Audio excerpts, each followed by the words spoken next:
Is that engineering yield?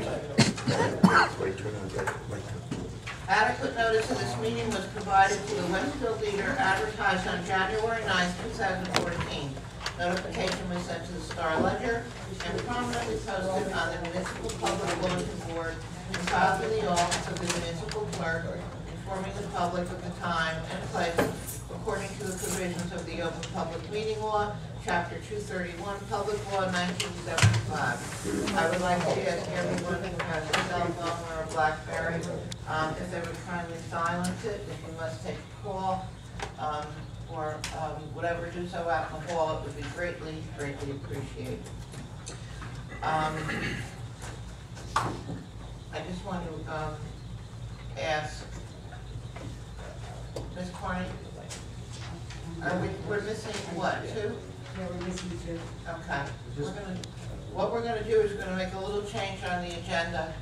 I just told Bob where he was going. Bob, Aaron Beck. Aaron Beck is the council's representative to the Union County Transportation Advisory Board, and I'm gonna ask him to step up here because we're gonna change the order in which people are gonna go, because obviously everyone's not here. I've asked Bob to come tonight. He faithfully attends the meetings of the Transportation Advisory Board, and he's going to give us a little end of the year sort of update on what's going on. So I'm going to turn things over to you, Bob. Thank you. Great, thank you. Is this water mine because my allergies are good? If it's not open, hey. Coming from Okay, Councilman here said that's his. I'm going to talk about the UC tab, what it's all about, the issues that impact Garwood. But before I do, I just want to give a little brief about me. I'm a 25-year resident of Fourth Avenue, mostly as a renter, but the past 8 years or so as a homeowner. I am an engineer by day, and I'm also an amateur transportation / infrastructure geek / advocate with a strong emphasis on cycling safety and pedestrian safety. So what is UC TAP? It's a conduit for information flow between the county and the towns. And each town appoints a representative, and the meeting is kind of facilitated by members of the county, currently by Liza Betts, and there's a rep from the engineering department. And it's also a forum for transportation discussions, usually spurred by presentations given by some planning agencies like the North Jersey Transportation Planning Authority, NJTPA, New Jersey Transit, the Department of Transportation, Together in North Jersey. The main focus is, of course, transportation. It can range from mundane things like street paving notices and pothole repair to more complicated issues like the bus and skyway rehabilitation project and the transportation and mitigation plans associated with that. There's a discussion of the pilot program for red light cameras along the Route 1 and 9 corridor. There's the Garwood Valley line, which I'm going to go into. Now, as far as the issues that impact Garwood, I guess the most significant thing this year is the institution of the one-seat ride on the Garwood Valley line. And what that is that the locomotives on this line are now dual mode.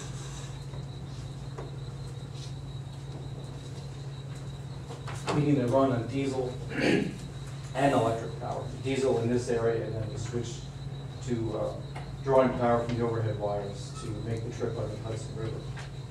And as we've seen in the Morris and Essex lines, that really, the direct service to New York really boosts homeowner values. It's a big thing for the towns along the line.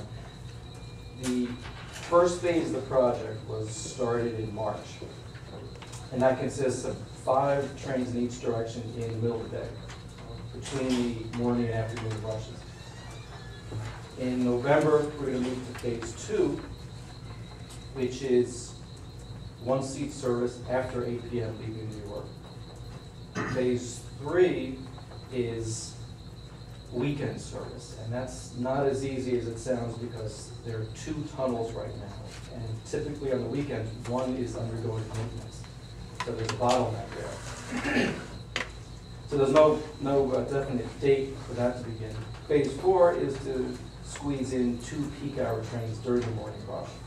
And again, you're talking about allocation issues, a limited number of slots, so that's another problem that needs to be solved. And ultimately, of course, the ultimate goal is to have all trains enter New York Penn directly, but we need new tunnels for that. The Raritan Valley Rail Coalition is spearheading this effort, and their website is raritanvalleyrail.com.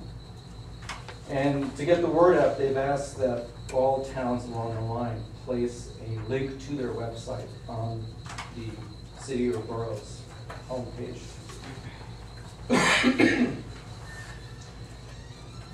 Another transportation project is the Union County Sustainability Corridor. And what that is, it's an economic development program that uses enhanced transit to effect that. This is along the Route 28 corridor, and what is planned is a bus rapid transit system. And the goal here is to spur development by getting a better connectivity between the towns along the line, and also to extend that eastward to the Northeast Corridor at Elizabeth, the Jersey Gardens Mall, and all the way up into Newark Airport. And hand in hand with that is transit-oriented development, or TOD, which is what we want to do here in Garwood. And TOD is, of course, a mixed-use, dense development within proximity to a transit stop. It incorporates things like walkability. These things are pretty key. And the bus rapid transit, just to give you some more information about that, it's not your father's bus system. They typically have a dedicated right-of-way, and this planned project will be having its own right-of-way westward up until Cranford, utilizing the old Jersey Central main line, that rail bed. It also incorporates prepaid boarding to speed up dwell times, queue jumping, which means if you're back behind a lot of cars at an intersection that just turned green, the bus can go around that. I don't know if this is going to be incorporated in this plan because of space limitations, but the other key here is signal priority, where there are sensors on the traffic lights and the bus, so that when the bus approaches a red light, it can actually change the signal to turn to green. And a stop is planned in Garwood, and this is very, very early in the planning stages, but the thought here is to have it in the middle of town by Center Street, kind of adjacent to the train station. And I know, Mayor, you and I have attended at least one meeting in the past on this, but it was a year or two ago. And I've asked about this in the previous TAB meeting, and it told me it's not dead, but New Jersey Transit is still awaiting more funding to do some more studies, so it's still alive. The next item is street improvements, and Don, this is what I just spoke to you about the planned intersection replacement of South Avenue and Center Street. I don't know the details, but Union County has an ongoing plan to do these renovations. And typically involves traffic light improvements or replacement, lane striping changes, ADA sidewalks, and other curb treatments. Now, I mentioned this, when this was mentioned to me, I brought this up to the county engineering representative and just made him aware of what is planned for our redevelopment project, and he has made some contact with Don, the borough engineer, so hopefully that will continue. And finally, I want to talk about TOD resources. There's a good website called njtod.org. And there you'll find a lot of information about transit-oriented development. This is put together by New Jersey Transit, the Edward J. Blaustein School of Planning and Policy at Rutgers, and the Voorhees Transportation Center, which is part of the Blaustein School. Another resource is some of the local communities, because New Jersey has listed 28 communities in the state as transit villages. 6 of them are in Union County. There's Cranford, Summit, Plainfield, Elizabeth, Linden, and Raleigh. So it might be a good idea to have some contact with folks from those towns and maybe get some lessons learned of what works, what doesn't work. So to sum things up, there's just a lot of things going on that could have an impact. And we talked a lot about transportation things, and there will be some discussions about real estate and buildings and architecture and all that, but what shouldn't fall between the cracks is walkability, and that's key to a successful TOD project. Because I mean, I look at studies and polls, and almost every day you see that the 2 biggest demographic groups in this country are the baby boomers and the millennials. And together they're more than half of the population.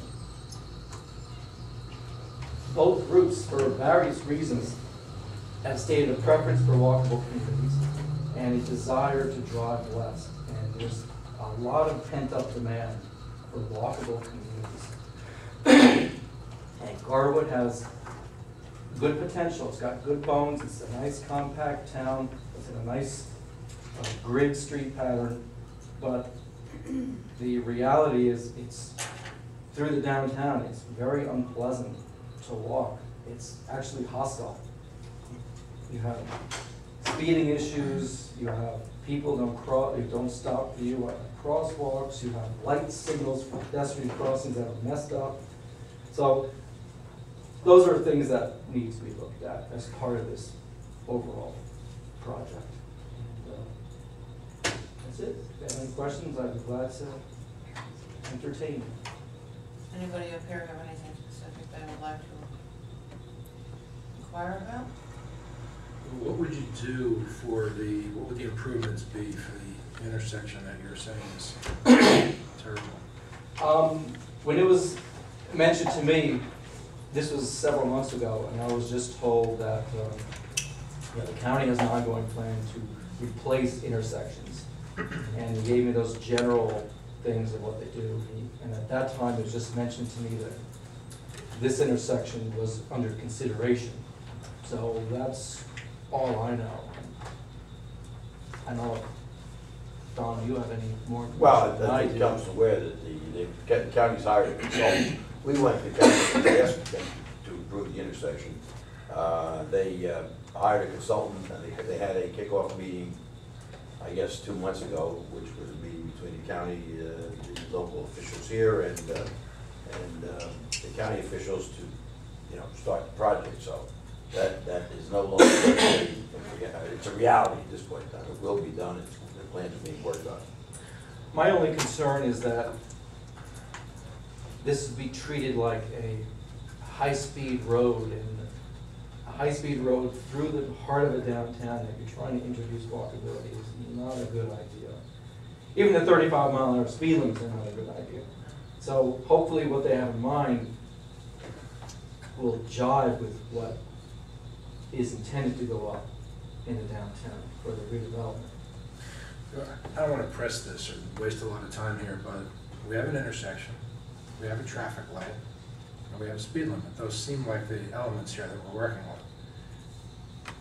A new system of traffic lights, and a lower speed limit. There doesn't seem to be a lot to it, really. To have to There are a lot of things that could be considered. Lower speed limit for one, different radius curves to slow down traffic, and at the same time narrow the distance so that it becomes less of a distance for a person to cross the street. Different timing phases for the pedestrian walk signals. There are some elements that can be combined. We had a walkability study done, and a couple of things that came back, was with New Jersey TPA, and it's on their website actually. I don't know if anyone here realizes that, our study of Garwood. A couple of the things that came back, we've kind of tried to put into place the things that we could, which were additional benches at the bus stop, a couple bus shelters, the last one just went in. One of the things that I've talked about frequently, and trying to get something done about is the speed limits on both North and South Avenue. When you go through Westfield and Cranford, it's not 35. Having been, walked a lot and whatnot, I do realize that you only have 8 seconds to cross over here by the station from one corner to the other, and that's if the guys come in and making the left, don't run you over before you get across the street. So it's something that we're really gonna have to take a look at when we get into the redevelopment aspect of things on both North and South Avenue, and really press, and I'm very glad that you did bring that up. Does anybody else have any thing they would like to inquire about?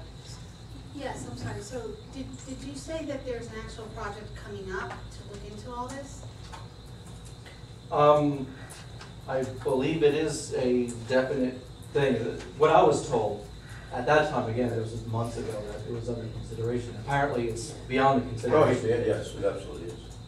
The problem is you have two different approaches to what's going on here. The county is interested in moving traffic, and all the things that you do to dampen down the traffic causes traffic problems. So, you want backups on South Avenue.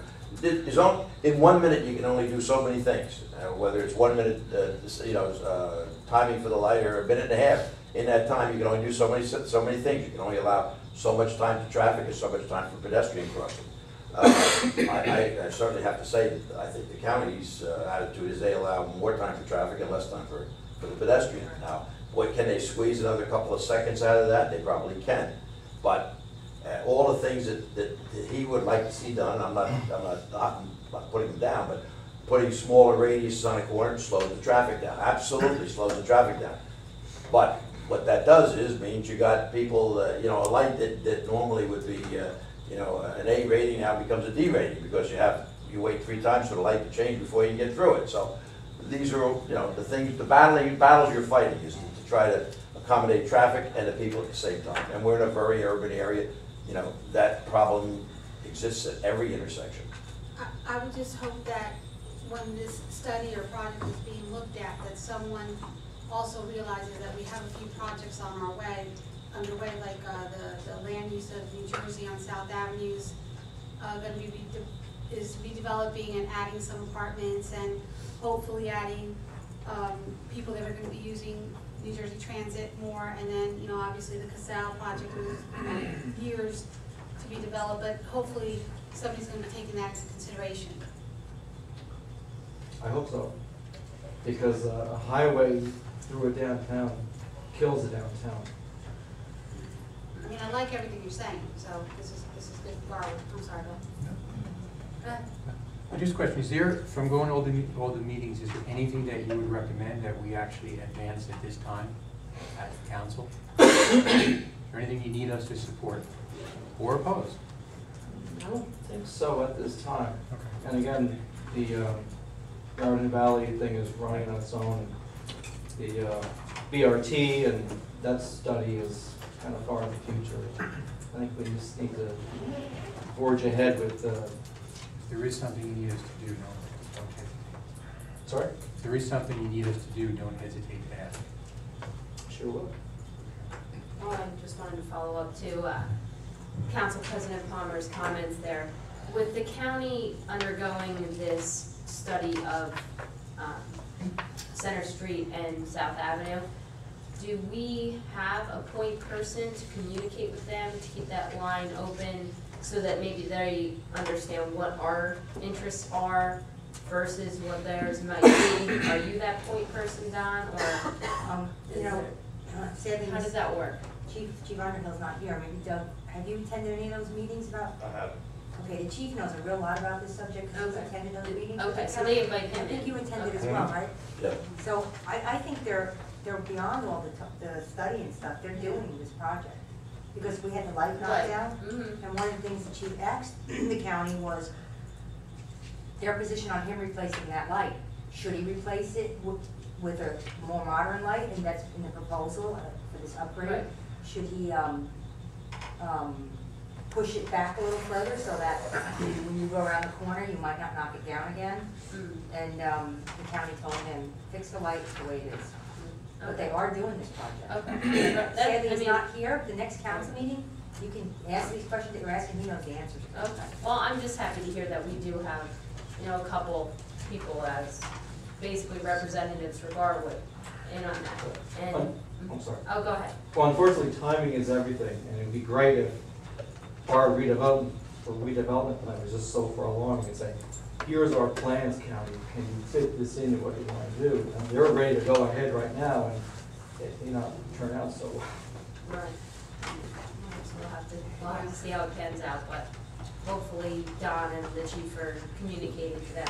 Well, you the know, big problem, appropriately, but, the big problem we've had in the intersection in the past for pedestrians is not crossing Center Street, though. It's always been crossing South Avenue. And my recollection is, or my understanding of this redevelopment plan, is that's all gonna take place on the railroad side. So people aren't gonna have to cross Center Street to get, I'm sorry, South Avenue to get to the railroad station. They'll have to cross Center Street. Well, hopefully you would frequent businesses on the other side. Well, but those people are, I would assume, yeah, you know, there are people obviously coming across, but, again, as I say, you know, we're in an area that's already developed. There's not a heck of a lot that you can do to change the timing on a signal. It doesn't have an impact on other things, that's all. sounds like a balancing. We also don't know where there's gonna be parking lots either. Well, but the parking lots are not the pedestrian problem anymore, although people have to cross South Avenue. Exactly. The problem is they probably won't be using the signal, they'll be jaywalking. Well, I'm talking about reality. You're gonna walk, if you're 400 feet up South Avenue, are you gonna walk down to the light, across and back 300 feet to get to the light? you're absolutely I right. doubt it. And this all ties in together because the more people walk, the more people feel safe walking, the more they will walk, and that's less cars at the intersection. It all works together. Okay. Thanks. All right. Thank you very much Thank you. for coming in. Thank you. We'll be in touch. Sue here, if you will. Thank you, Bobby. Thank you.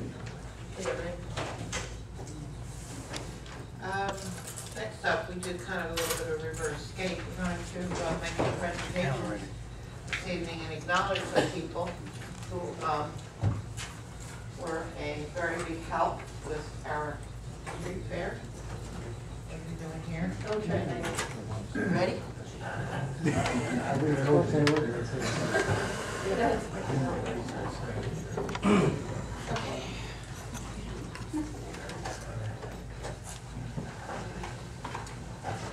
Well, I'm going to ask Carol Carney, our Business and Industry Liaison to Borough Council, to come on up here and help me.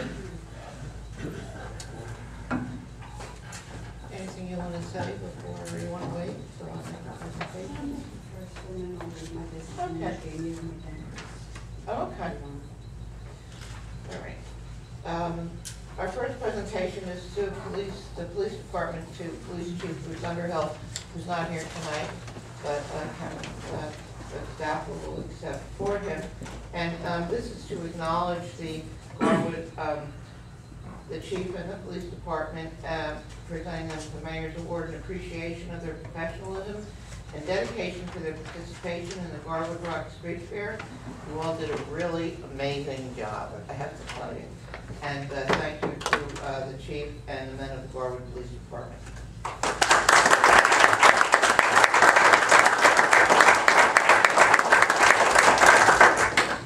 presentation would have been for Superintendent Corbett. He's not able to be here this evening, so we're going to put that one aside.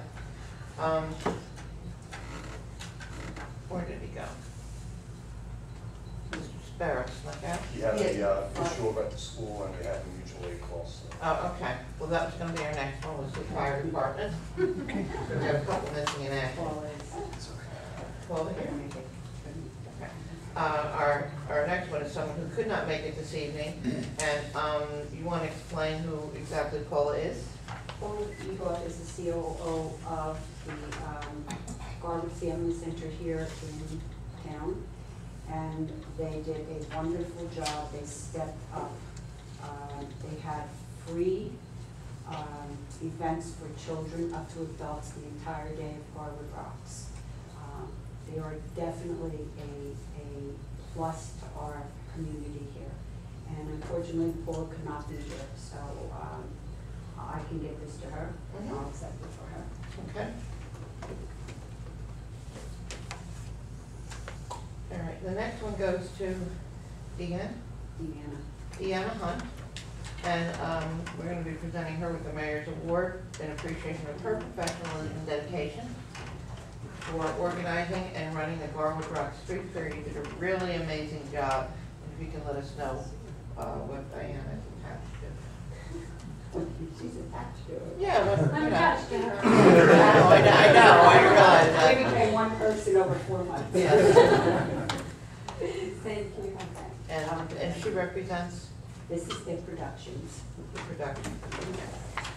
Next one goes to Christopher Devine, and again for his professionalism and dedication for organizing and running the Garwood Rocks Festival. You did a really amazing job. Christopher is not here. Gene will accept for Christopher, and he has an email still. Okay, yes, Christopher couldn't be here tonight, so he did want to leave a note. He said, very sorry he could not be here this evening. But on behalf of the Greater Westfield Area Chamber of Commerce, I want to thank the Borough of Garwood and the various municipal departments and county agencies, as well as the Y, for all the hard work and effort and success of Garwood Rocks. In particular, I want to thank Carol Carney for her leadership and patience in the creation of this event, which became a full-time job for her. I look forward to having Garwood Rocks as a part of our annual street festivals for years to come, because it's a true example of how a town can come together to create a premier event for everyone to enjoy. Chris, go on. Don't go away, Mr. Gennady. Gene is being presented with the Mayor's Award, appreciation of his professionalism and dedication, and in the organizing and running of the Garwood Rock Street Fair. You did a really amazing job. He kind of got sucked into it by the whirlwind that was going on all around him, so we would like to present this to Mr. Gennady. Thank you very much. Let me put a seal on that. Thank you. I've been appointed the interim executive director for the Greater Westfield Area Chamber of Commerce when the previous director resigned. And, there is a search committee looking for permanent persons. I may or may not be the permanent one, but as an interim, I want to thank, again, personally, the town for all they've done in support of this event. Could not have happened without the support of the borough. Thank you, Mr. Gennady. And before you go into your thing, Carol is our business and industry liaison. And Carol stepped up and took on the job of reformulating the Garwood Chamber of Commerce. The small business is a very integral part of what we're trying to do with our downtown. Our small businesses bring our visitors here, and it also brings attention to our community from the perspective of companies want to come in, they want to settle here, and from the perspective of developers also wanting to come in and develop our properties along the way.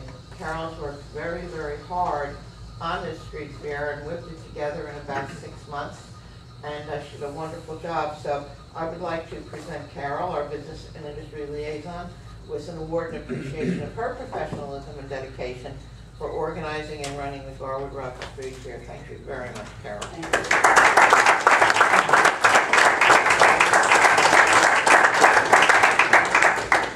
Before I give my business and industry report, I'd like to present the borough with a check for $1,000 to use towards replacement of our,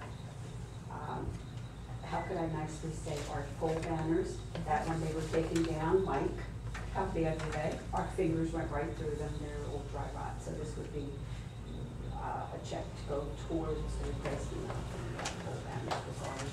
That's wonderful. We'd like to thank the chamber for their hard work. We're here, that's why, now that we're at this point in time, I would like to introduce, there are several of our board members here. Okay, you want to take a seat or you want to stand here? You want me to go sit down? You can go gotta sit wait. down.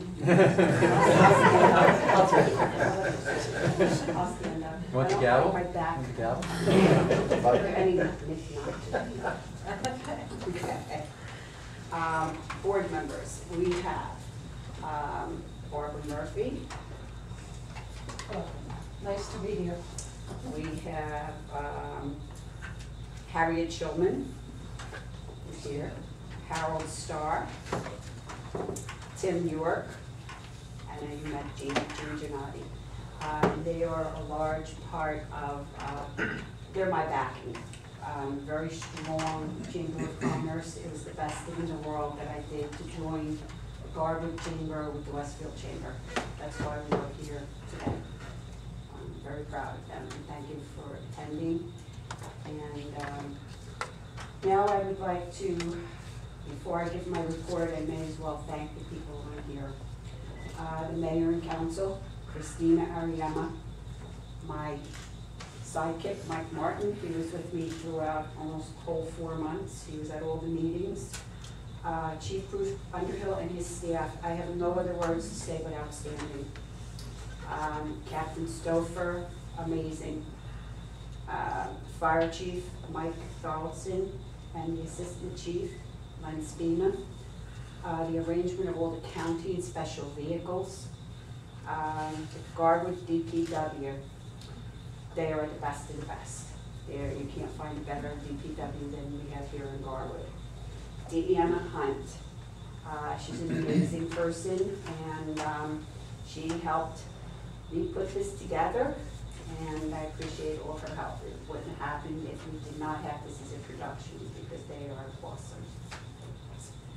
I would like to personally thank Lee Frankel of Crossroads. He provided the 5 bands that performed here at our street fair.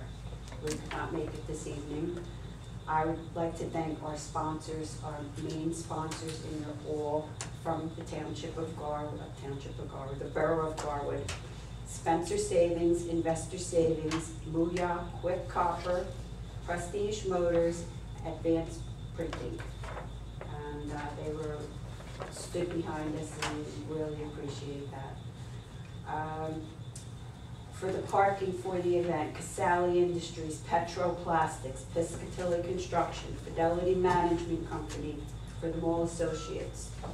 I just can't thank the borough enough. Everybody stepped up, everyone here in the town really wanted this to happen.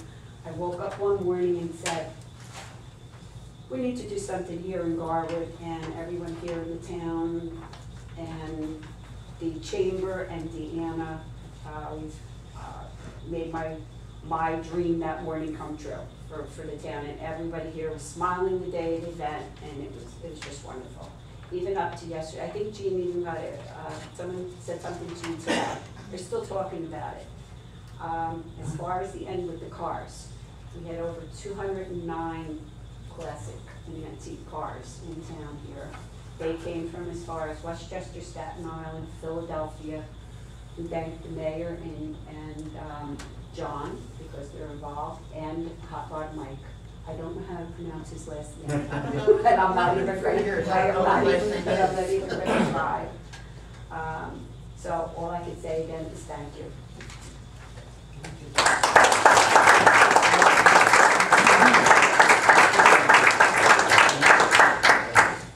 Just go ahead and get one picture of the group. Yeah, but our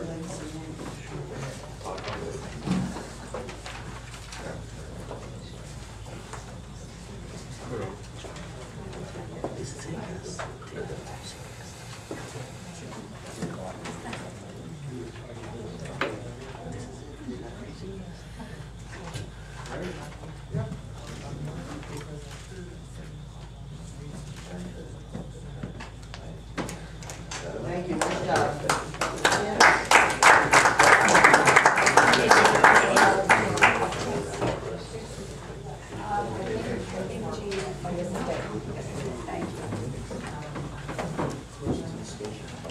give the camera back now?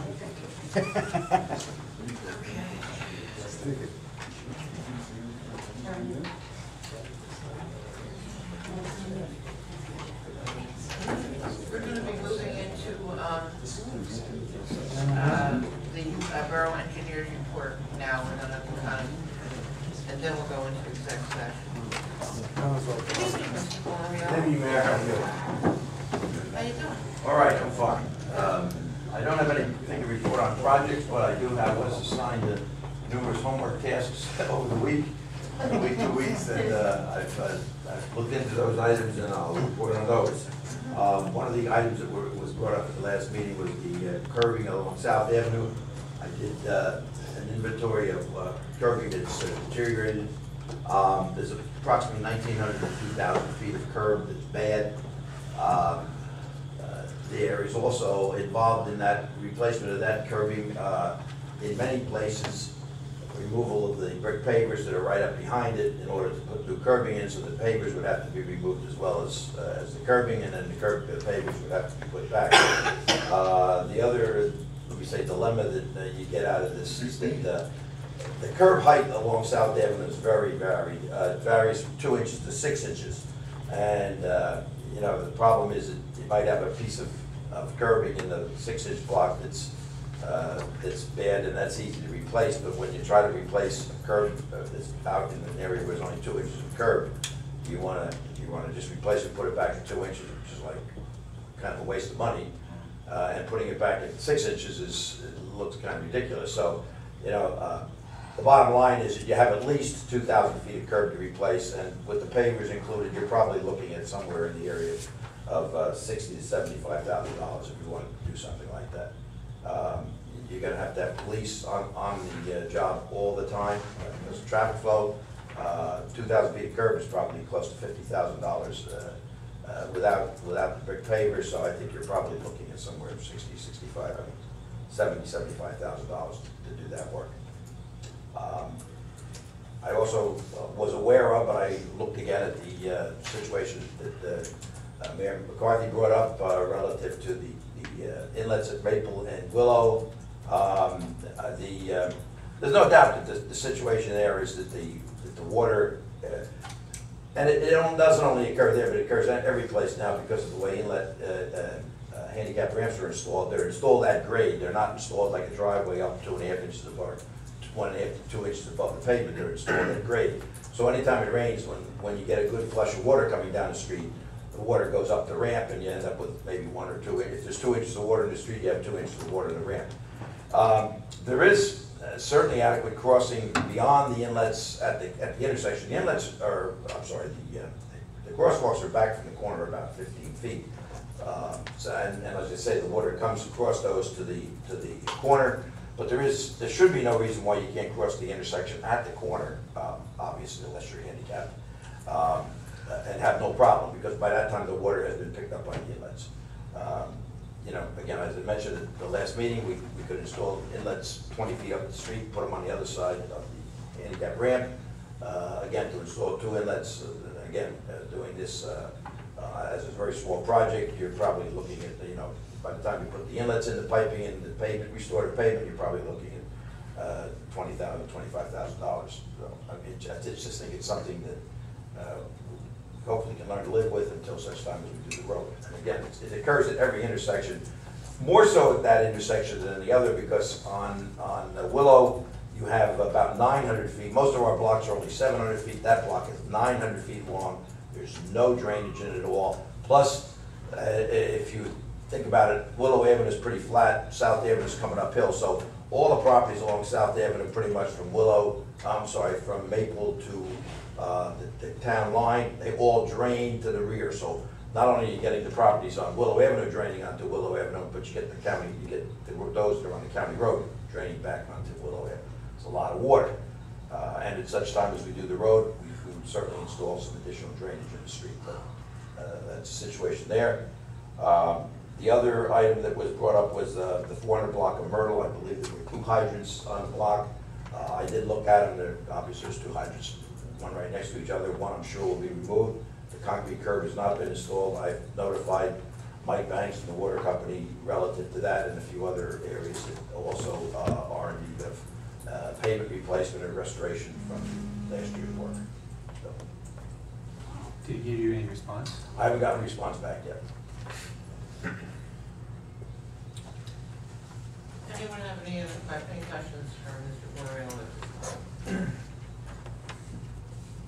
Mayor, just like to add one thing. I spoke to Don also about the intersection of Maple and Willow, and if you stop and think about it, that's going to happen at every corner, unless you put 2 inlets, one in each street at every corner, and having 8 inlets at every intersection. It's a considerable chunk of change, and so I agree with Don right now. It's just even after we improve Willow, even then, Don, I don't know if we're going to have 2 inlets at every corner, but Well, that's we'll at pick up, every, we'll be picking up some of that water on the street. You'll be getting, right now you're getting probably 4 to 5 acres of water coming across that Sure. intersection. into 1 inlet. And if you cut it down to 1 acre, then you don't have quite anywhere near the volume of water. So.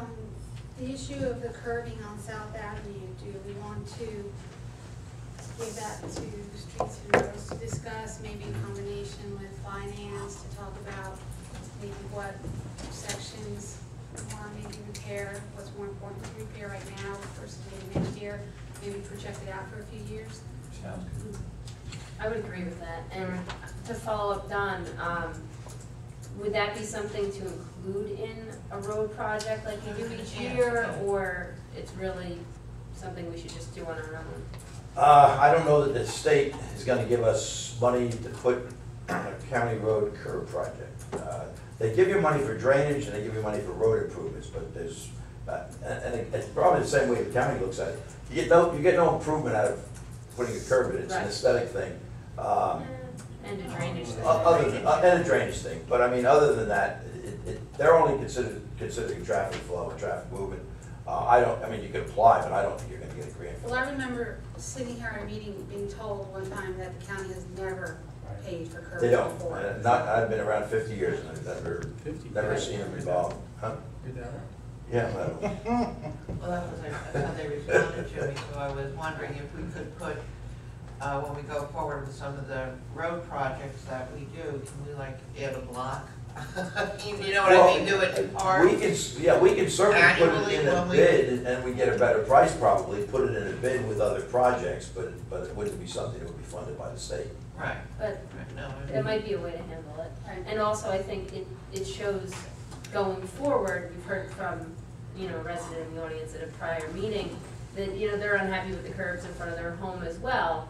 Maybe we just need to pay a little bit more attention to curbing going forward on other road projects. Now, obviously, we can't do everything at once. I'm not suggesting that, but just maybe take a closer look at that, because I have to say, just the layperson's point of view on South Avenue, they pave the road, it looks beautiful, and then the curbs look horrible. When it rains, the drainage, you see it backing up, and there's a lot of taxpayers along those roads, mainly South Avenue we're talking about now, but I mean, the rest of the town as well, so it's something to definitely think about. But we do address curbs, and in fact, for as long as I can remember, we've been putting curbs in the roads, and in the roads when we pave them. We've also been putting all concrete aprons, and it certainly improves the aesthetics of the town, there's no doubt about it. But Yeah, but you can only do so much.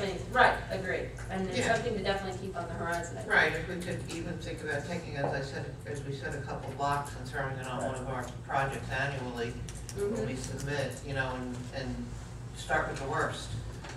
Because a couple are really bad. Yeah, I think, Mayor, it's a very good suggestion by the council president on streets and roads and finance, because we can certainly look at and work with Don to, might pay, and I don't know, might pay to do, as you said, certain sections. Obviously, these are all capital projects, so we're talking bonding, so certainly work together with finance to figure something out, particularly put it in for next year's budget. All right, so streets and roads, it's yours. Thank you. I'll trigger this one. Anybody have anything else? I just have one question about what we were talking about. There's no way to get the county to pay for their curbs? Well, like I said, I don't know that they've ever paid for curbs. Because when the state came through and they did North Avenue, Right, they did Yeah. curbing. It kind of bothers me that we have to spend, you know, $80,000 Right. to go fix something that somebody else should fix. I don't disagree. We will certainly explore that, but I agree with Don, they've never paid. Like I said, I think one of the best things we can do is, and particularly since there's a lot of development proposed on South Avenue right now, is to get the developers to put the new curbing in when they do projects. Thank you. Thank you, Mr. Borough.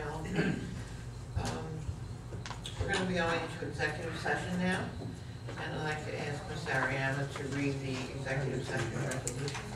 Yes, Mayor, closed session resolution authorizing the executive session for the purpose of discussing litigation relating to ACP Partnership versus Garwood Tax Appeal Block 301, Lot 1, 550 South Avenue, Garwood, and a personnel matter, and matters of attorney-client privilege relating to the above, and in accordance with NJSA 10-412, closed session meetings open to the public, exclusion of public, subject of matter, whereas it is necessary for the mayor and council of the Borough of Garwood to conduct an executive session close to the public in order to discuss the above listed matters. Now therefore be it resolved that the council of the Borough of Garwood hereby moves to go into executive session in accordance with the provisions of the Open Public Meetings Act, NJSA 10-406, for the purpose of discussing subjects stated above, and be it further resolved that the matters discussed in and minutes of the closed session shall be disclosed to the public when the reason for confidentiality no longer exists. May I have a motion to adopt resolution 14-220? So moved. Okay, thank you. A second? Second. Roll call, Ms. Ariana.